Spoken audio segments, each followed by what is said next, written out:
Hello again, everybody. Let's talk about voting as a Christian. I know it's not election season and we're nowhere near it, but it's not always easy to figure out how to approach politics from a biblical perspective, especially in a culture as divided as ours. But as followers of Christ, we're called to honor Him in every area of our life, including the voting booth. So today, I want to walk you through 4 key steps that Christians can take to vote wisely and prayerfully. Step 1. Pray for both candidates. This is where we have to begin. In 1 Timothy chapter 2, verse 1 through 2, Paul urges us to pray for all people, including kings and all those in authority. That means we're not just called to pray for the candidate we like, we're called to pray for both. Pray for their wisdom, for their hearts, and for God's will to be done through them, whether they win or lose. Prayer softens our hearts and reminds us that no matter who holds political power, God is ultimately in control. Step 2 is to examine their policies. The next step is to dig into what the candidates actually stand for. You need to look beyond the sound bites and the headlines. What policies do they support? Do their stances align with biblical values that, Jesus was in favor for and outlined by the 10 Commandments and, history throughout, Christian teaching?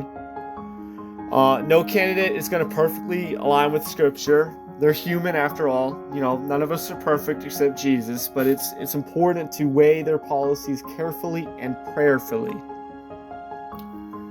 Step 3 is to consider their personal character. The Bible tells us that character matters. Proverbs 29:2 says, "When the righteous increase, the people rejoice, but when the wicked rule, the people groan." A leader's personal life, integrity, and moral compass can affect how they govern. While policies are critical, character is part of the equation too. Ask yourself, does this person demonstrate humility, wisdom, and a heart for service, or are they driven by selfish ambition and pride? And lastly, coming on step 4, ultimately, usually we have to pick the lesser of two evils. Let's be honest. Sometimes it feels like we're voting for the lesser of two evils. We live in a broken world, and we're often faced with imperfect choices, but that doesn't mean we should give up or refuse to vote. Instead, we should prayerfully ask which candidate will do the least harm and the most good. Remember, God can use even flawed leaders for His purposes. He's done it before. Think of King Cyrus in the Bible, who wasn't part of God's people, but was used by God to accomplish His plan. Ultimately, voting is an opportunity to be salt and light in the world. It is a way to steward the influence God has given us and to seek the welfare of the people where He's planted us.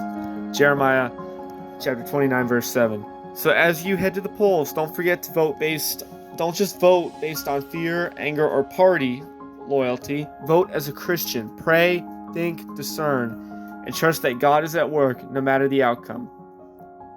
Thanks for watching, and may God guide you as you seek His wisdom in this important part of your life.